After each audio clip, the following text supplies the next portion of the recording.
Hey guys, tonight we begin with the sun-baked, olive oil-slicked world of ancient Greece, a civilization known for philosophy, democracy, and statues that didn't believe in pants. But beneath the legends of Plato, Sparta, and golden temples lies a much harder truth. Because while ancient Greece gave us the roots of Western civilization, it also gave its average citizen a daily struggle you'd barely survive today.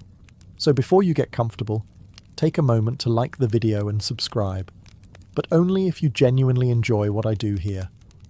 And let me know in the comments where you're tuning in from and what time it is for you. It's always fascinating to see who's joining us from around the world.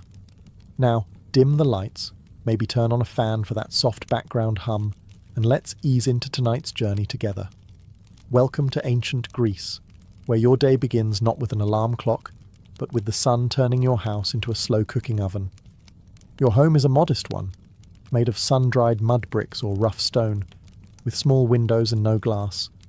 Just wooden shutters to keep out the goats and maybe some breeze if the gods are feeling generous. There's no insulation, no ceiling fan, and certainly no such thing as personal space, unless you count the corner where the family goat doesn't sleep. You rise early, not because you're disciplined, but because it's already too hot to stay horizontal. In the summer, the stone walls absorb heat like a sponge, and by sunrise, your little house is radiating it back into your bones. In winter, those same walls turn into a freezer, and you're basically wrapped in a sheet hoping not to become a statue of frostbite. You probably slept on a thin mat or a straw-stuffed mattress.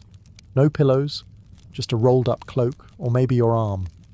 If you're lucky, the lice left you alone last night. But probably not. There's no running water. So your morning routine involves either walking to the public fountain or, if you're rural, hauling water from a nearby well. You carry it in clay jars balanced on your shoulders, while silently praying you don't trip and shatter a week's worth of back pain on the ground.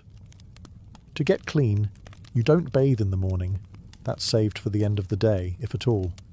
You might splash your face, rub some olive oil on your skin, then scrape it off with a strigil, a curved metal blade. Think of it as a spa day, but without the spa, the day, or any real effect, and don't even think about privacy.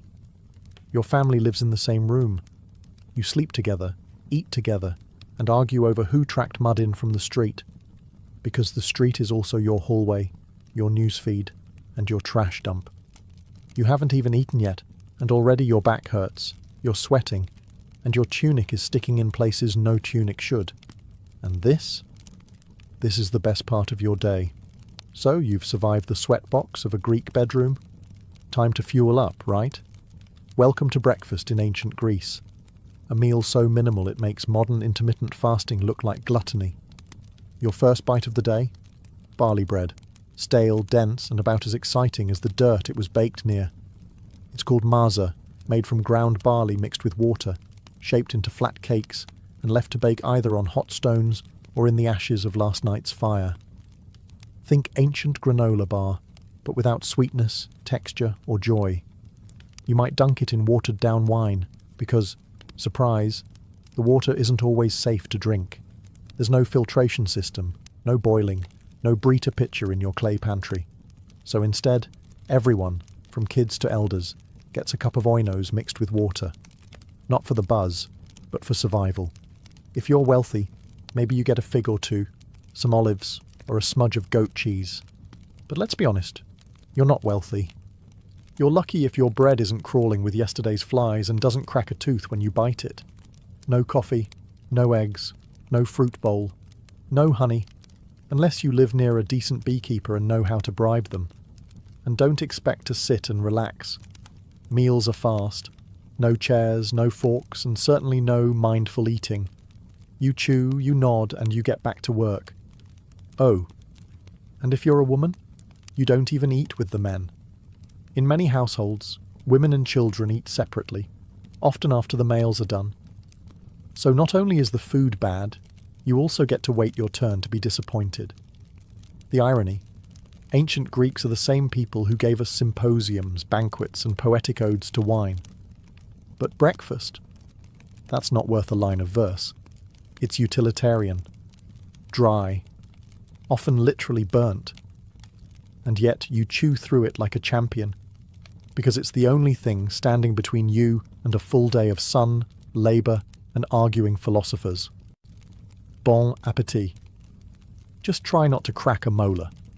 Now that you've choked down your stale barley brick and a splash of wine water, it's time to freshen up, or more accurately, fail to. Because in ancient Greece, hygiene wasn't so much about cleanliness as it was about ritual and oil. And soap? That's a fantasy reserved for future centuries. Your morning bath usually involves pouring cold water over your body at the public fountain or courtyard basin, unless you're lucky enough to live near a bathhouse, which most people don't. There's no shampoo, no minty body wash, and no sponge unless you stole one from a sponge diver in the Aegean. Instead, you turn to olive oil. Yes, oil. You rub it into your skin, not to moisturize, but to collect the dirt and sweat. Then, you scrape it off using a strigil, a curved bronze blade that leaves you less greasy, but still a little questionable. Imagine slathering yourself in salad dressing and then shaving it off. That's your skincare routine. And if you think that sounds glamorous, just remember, everyone else is doing it too, often in communal settings, naked, loudly. Hygiene is social in ancient Greece. Privacy is not. Now let's talk teeth. There are no toothbrushes, no toothpaste. Maybe you rub your gums with crushed charcoal or rinse with vinegar if you're fancy. But mostly, you chew on a twig and hope for the best.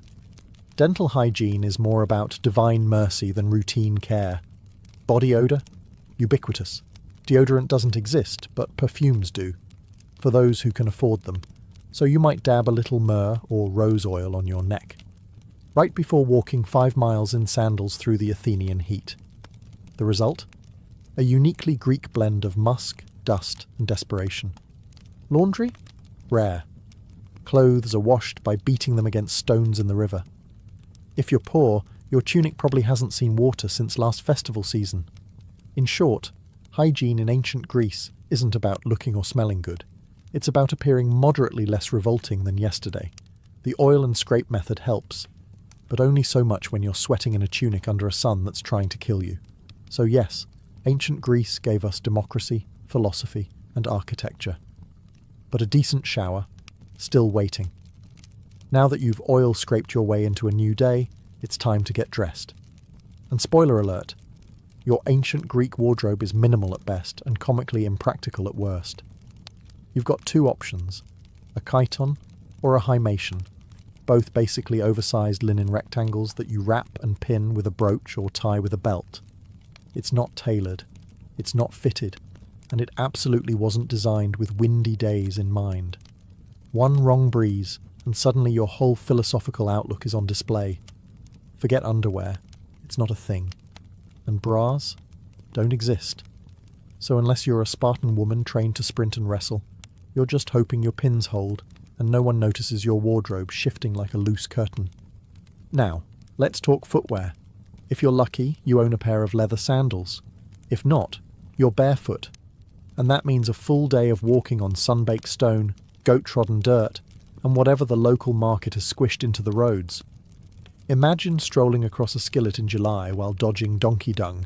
That's your daily commute. Of course, there's no sun protection, no hats unless you're a farmer or sailor, and no sunscreen because you live in 450 BCE, and science hasn't been invented yet. The Aegean sun? It doesn't care how philosophical you are. It will roast you. By noon your shoulders are burned, your feet are filthy, and your linen robe has stuck to you in 4 places that defy geometry. And don't forget, public nudity isn't shocking in Greek society. You might pass men at the gymnasium training in the buff, or even politicians delivering speeches in togas that barely hold together. Now, if you're wealthy, your tunic might be dyed, maybe a soft purple or saffron yellow, but most people wear off-white or brown, because dyes are expensive, and no one wants to waste good colour on the guy who fixes fishnets for a living. So you walk through your day dressed like a toga burrito, sunburned, sweating, and hoping your pin doesn't pop loose in front of the priestess. And the worst part? You're only halfway through your chores. Welcome to ancient Greece, where military service isn't a job. It's your civic duty, your social expectation, and sometimes your one-way ticket to an early grave. If you're a free male citizen, especially in Athens or Sparta, congratulations. You're automatically a soldier, whether you like it or not. By your teens, you're already training with wooden weapons and learning formations in the phalanx. That famous Greek battle strategy that involves standing shoulder to shoulder behind large shields and hoping the guy next to you doesn't trip. In Sparta, boys start military training at age 7 in the brutal agog system, a program that turns children into warriors by, essentially, starving, whipping, and isolating them until only the toughest remain. In Athens, things are gentler, but still mandatory. 2 years of training in your late teens, followed by decades of being on call. You don't get to say, I'm more of a thinker. Even philosophers like Socrates fought in wars, and not with witty comebacks, with actual weapons. And there's always a war. Whether it's Sparta versus Athens, Athens versus Persia, Sparta versus literally everyone, or just a neighbouring polis getting sassy about trade routes, conflict is a way of life. Peace is just the pause between 2 invasions. Armour? If you can afford it, you get a bronze helmet, breastplate, greaves, a round Hopland shield and a spear. If you can't, well, try not to be in the front row. Leather and cloth don't stop arrows. The worst part? You supply your own gear. That's right, being a soldier is a BYOB situation. Bring your own bronze. Poorer citizens either beg, borrow, or fight lightly armed, which is Greek for more likely to die first. And when you're not fighting, you're preparing, training, cleaning weapons, arguing in the assembly about strategy, or rowing warships for hours as part of the navy. Because yes, those triremes don't paddle themselves.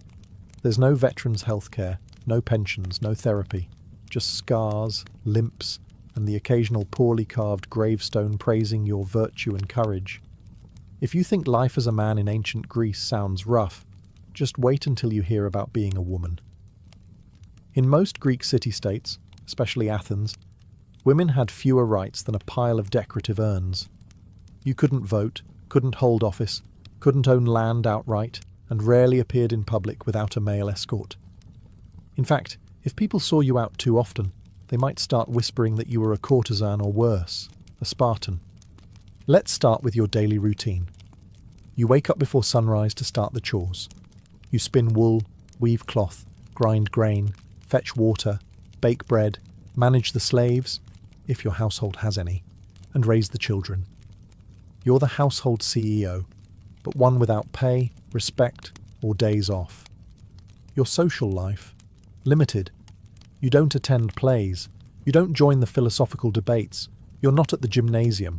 That's for naked men only.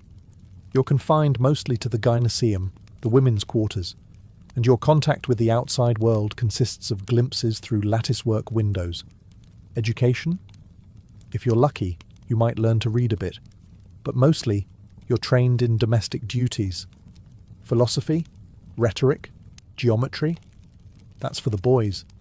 Your job is to marry well, have sons and stay invisible while doing it. Marriage happens young, often in your early teens, to a man twice your age, arranged by your father, who treats you more like a trade agreement than a person. Love is optional. Dowries are mandatory, and when you do have children, your primary value becomes your womb. Now, Sparta was the exception. Spartan women were famously more liberated. They were educated, exercised in public, and could own property. But before you envy them too much, remember, their freedom came from a state-sponsored obsession with warfare and eugenics. Your main job as a Spartan woman? Give birth to strong warriors or face disgrace. And if your husband dies? You can't inherit much. You can't remarry without permission, and your options shrink faster than your social circle. You're stuck, legally, socially, and often physically. So yes, the Greeks worshipped powerful goddesses, Athena, Artemis, Hera, but real women. They were expected to stay quiet, stay home, and stay out of sight. Ancient Athens is hailed as the birthplace of democracy, and yes, technically that's true. But before you get too excited, let's be clear, you probably wouldn't qualify to participate. In fact, the majority of people living in Athens were completely excluded from the democratic process. To vote in the Athenian ecclesia, assembly, you had to be male-born to Athenian parents, a citizen, over 18.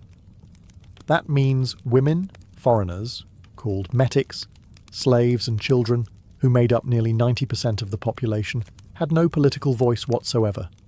That's not democracy for the people. That's democracy for a very specific club of sunburned men in sandals. If you met the criteria, though, you didn't just vote, you were expected to participate constantly. Laws were proposed, debated, and passed in huge assemblies of thousands of citizens. There were no career politicians. Every eligible man was part legislator, part jury member, and part overconfident amateur. You could even be randomly chosen to serve in powerful positions, like running the treasury or serving on a jury, through a lottery system. Which sounds thrilling until you remember there were no qualifications. Your fishmonger might oversee military logistics one day. Your uncle, who still believes in sea monsters, might judge a murder trial tomorrow. And if someone got too powerful, too popular, or just annoyed people the wrong way, ostracism. Once a year, citizens could write a name on a broken piece of pottery, an ostracon, and vote to exile that person for 10 years. No trial, no defence. Just go away, you're getting too famous. And yet, despite its flaws, Athenian democracy was revolutionary. It gave ordinary men a voice, well, some ordinary men, and laid the groundwork for future political systems. But make no mistake, it wasn't fair, and it wasn't inclusive. If you were a woman, silenced. A foreign-born resident who paid taxes, silenced. A slave building the Parthenon, definitely silenced. A philosopher who asked too many questions, possibly executed. Democracy was born in ancient Greece. But if you'd shown up expecting equal rights and inclusive politics, you'd have been escorted out of the assembly and told to bring your own ostracon. In ancient Greece, slavery wasn't just accepted, it was expected. Even modest households had at least one slave. Not because the family was wealthy, but because slavery was so deeply woven into society that it felt as normal as sandals and sunburn. The idea that someone might not own another human being, practically unthinkable. Slaves weren't a specific race or ethnicity. They came from conquered lands, Thracians, Scythians, Syrians, and even fellow Greeks from the wrong city-state at the wrong time. Some were born into slavery, others were prisoners of war, a few were kidnapped and sold. It was a thriving, brutal market, and business was always good. If you lived in Athens, your slave likely did everything. Cooked your meals, fetched your water, cleaned your home, cared for your children, carried your shopping, and stood silently during dinner. Some even handled business affairs or managed the household while the citizen owner lounged at the symposium, sipping diluted wine and debating abstract concepts like justice. Irony level, maximum. In the silver mines of Laurion, slaves, including children, laboured in horrifying conditions, crawling through narrow shafts in total darkness, inhaling toxic dust, and dying slowly for the sake of coins and civic pride. Some slaves were educated. They taught grammar and math, served as scribes, or even managed bank accounts. But make no mistake, they were still property. They could be beaten, branded, sold, or killed on a whim, and had no legal rights. The few who earned freedom, called freedmen, were never truly free. They still owed loyalty to their former masters and were barred from citizenship. No voting, no land ownership, just the hope of a slightly better tomorrow. And unlike later slave systems, there was no widespread abolitionist movement. Philosophers like Aristotle, yes, that Aristotle, justified slavery as natural and necessary. According to him, some people were slaves by nature. Enlightening, isn't it? Ancient Greece gave us ethics, democracy, and philosophy. But all of it was built on the backs of people who were never allowed to speak. never allowed to vote, and never allowed to matter. And that's not a footnote. It's the foundation. Feeling unwell in ancient Greece? That's unfortunate. Because unless you live next door to Hippocrates himself, your healthcare plan includes some vague herbs, divine intervention, and a lot of wishful thinking. Let's start with the basics. There are no hospitals as we know them. If you're sick or injured, you stay home. Maybe a neighbour knows a thing or two about poultices. Maybe a relative remembers a prayer to Asclepius, the god of healing. Maybe your local temple has a snake you can pet for spiritual comfort. That's about it. The most famous Greek doctors were really a mix of herbalist, philosopher, and gambler. They believed in the four humours: blood, phlegm, yellow bile, and black bile. According to them, illness was caused by an imbalance in these fluids. So, if you had a fever, too much blood, time to drain it. Coughing, too much phlegm, try fasting. Melancholy, that's black bile. Maybe take a walk or stare at the sea dramatically. Most treatments were based on trial, error, and garlic. You might be given crushed poppy seeds, good luck with that, boiled figs, or a compress made of vinegar and something someone scraped off a goat. Did it work? Sometimes. Did it hurt? Almost always. Surgery, rare, terrifying, and generally a last resort. Without anesthesia or antiseptics, even a simple cut could go septic and kill you. Tools included iron knives, bone saws, and prayers. Lots of prayers. And if you needed something amputated, hope you brought a leather strap to bite down on. Midwives handled childbirth, which was dangerous even on the best days. Mortality rates for women and infants were tragically high. One bad birth, one stuck shoulder, one breech baby, and that was it. If you were wealthy, you might summon a travelling physician, someone with an actual scroll and some fancy oils.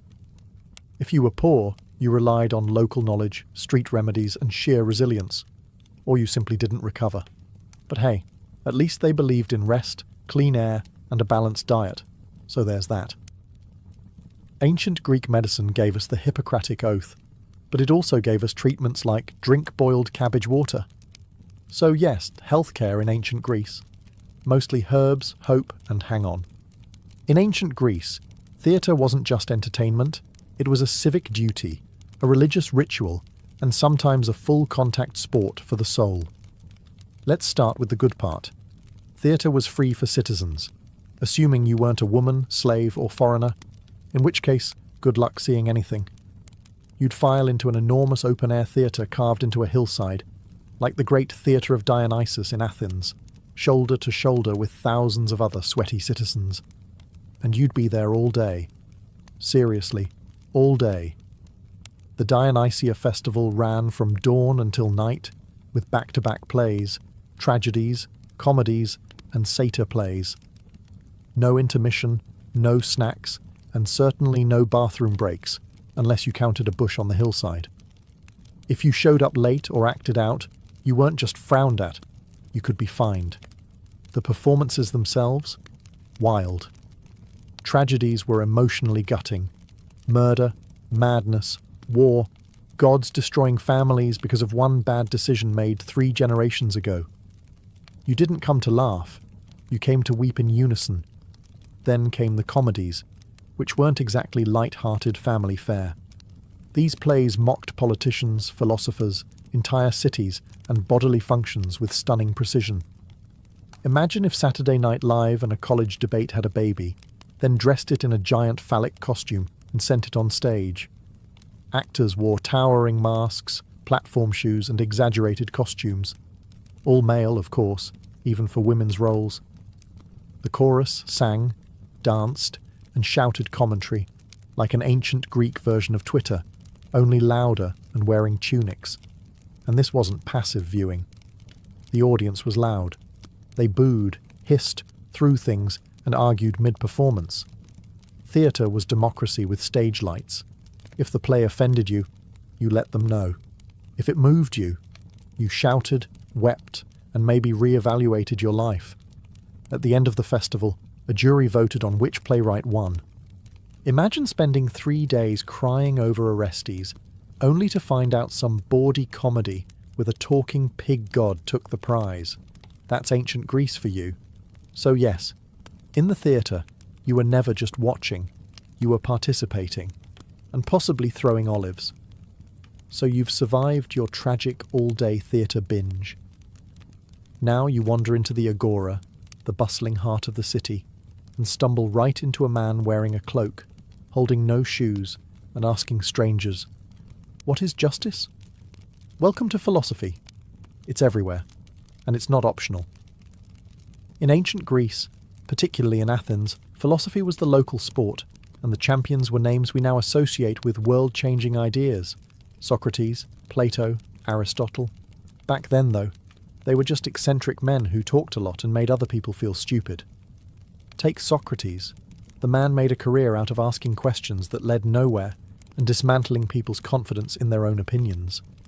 You might be minding your own business, buying olives or petting a stray goat, and he'd appear, "Do you believe in truth?" I guess. What is truth? Cue 3 hours of mental spiral and a desire to move to Sparta. He never wrote anything down.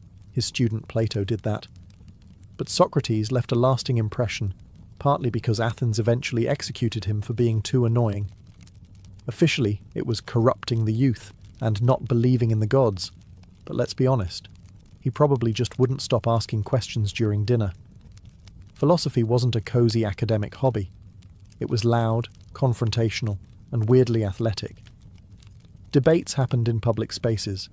They were spontaneous, intense, and often ended in hurt feelings or deep existential crises. No microphones, just voices, hands, and enough ego to fill the Parthenon. And if you thought you could just watch, think again. Philosophers loved drawing in random bystanders.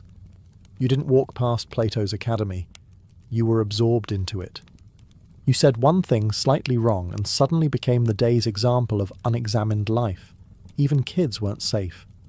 Aristotle tutored Alexander the Great, a teenager who later conquered half the known world. Imagine your high school civics teacher handing you a globe and saying, "Go fix this." So yes, philosophy gave us logic, ethics, science, and political theory. But in ancient Greece, it also gave you a headache, a crisis of identity, and a 70% chance of being publicly humiliated by a man in sandals. So, you've made it in ancient Athens. You're well-spoken, clever, politically active. People like you. Maybe too much. That's your first mistake. Because in Athens, being too popular could get you kicked out of the city for 10 years. Not arrested, not fined, just gone. This wasn't a conspiracy or a backroom deal. It was built into the system. It was called ostracism, and it was perfectly legal, perfectly public, and perfectly terrifying. Once a year, the citizens of Athens would gather to decide whether to hold an ostracism vote. If enough people agreed, everyone wrote the name of a person they wanted exiled on a broken piece of pottery called an ostracon. If someone got 6,000 or more votes, they were banished. No trial, no explanation. Just pack your sandals and leave. You didn't have to be a criminal. In fact, most ostracized people had done nothing wrong, except get too influential. Maybe you were a war hero, a persuasive speaker, or just had great hair. Whatever it was, your fellow citizens decided you were becoming a threat to democracy. And democracy voted to yeet you into temporary oblivion. And here's the twist. It wasn't permanent. Ostracism lasted 10 years, after which you could come back like nothing happened. Your property was untouched. Your citizenship remained. No grudges. Just a decade-long vacation you didn't ask for. Some famous Athenians were ostracized. Aristides the Just was so well liked that someone allegedly voted against him just because they were sick of hearing how virtuous he was. Brutal. Even Themistocles, the military genius who saved Athens at the Battle of Salamis, got the boot once he got too cocky. Turns out, gratitude has an expiration date. Ostracism was meant to protect Athens from tyrants, but it often punished success. So if you were ambitious, you had to walk a fine line. Be respected, but not too respected. Popular, but not charismatic enough to worry people. Think of it like a reality show where the prize for winning too many fans is being exiled to the countryside with your dignity and olive oil stash. Athens gave birth to democracy, but it also invented cancel culture 2,500 years ahead of schedule. In ancient Greece, you didn't ask if you were going to die young. You just wondered how soon and how painfully. Life expectancy hovered around 30 to 35 years, and that was if you made it past infancy, which was no small feat. Roughly 1 in 3 children didn't survive childhood, thanks to disease, poor nutrition, and the fact that hygiene was, as we've discussed, more theoretical than actual. You could die from anything: a scratch that turned septic, a fever no one could explain, childbirth, a leading cause of death for women, or something as simple as drinking the wrong cup of water. Medicine was limited, and divine intervention wasn't known for consistency. If you lived in a city, disease spread fast. Cramped quarters, open-air sewers, and communal fountains made epidemics a regular part of life. The infamous plague of Athens during the Peloponnesian War wiped out a third of the city. Thucydides wrote about it. Then he got it. Then, somehow, survived. Most weren't so lucky. War? Constant. If you were a man, odds were you'd die holding a spear or rowing a trireme. Even if you weren't killed in battle, injuries often turned fatal days later. No antibiotics. No stitches. Just hope and garlic compresses. And there was always the possibility of death by divine tantrum. Displease a god, forget a sacrifice, mock a temple statue, or speak ill of Zeus after 3 cups of wine, and you could find yourself on the wrong end of a lightning bolt, plague, or spontaneous goat stampede. Burial rites were important. If your family couldn't afford a proper funeral, with coins for the ferryman and rituals to secure your spot in the afterlife, you might be dumped outside the city walls, unmarked and forgotten. Not only was that tragic, it was spiritually dangerous. The Greeks believed unburied souls wandered eternally, caught between worlds. Death wasn't poetic, it was daily, and it didn't care about your philosophy, your beauty, or your lineage. You could be a slave, a general, or a poet, and still die from a mouldy fig or an angry mosquito. The Greeks had 12 Olympians, and not a single one of them liked you. In theory, ancient Greek religion was all about harmony with the divine, worshipping Zeus, Hera, Athena, Apollo, Artemis, Poseidon, and the rest of the Golden Crew up on Mount Olympus.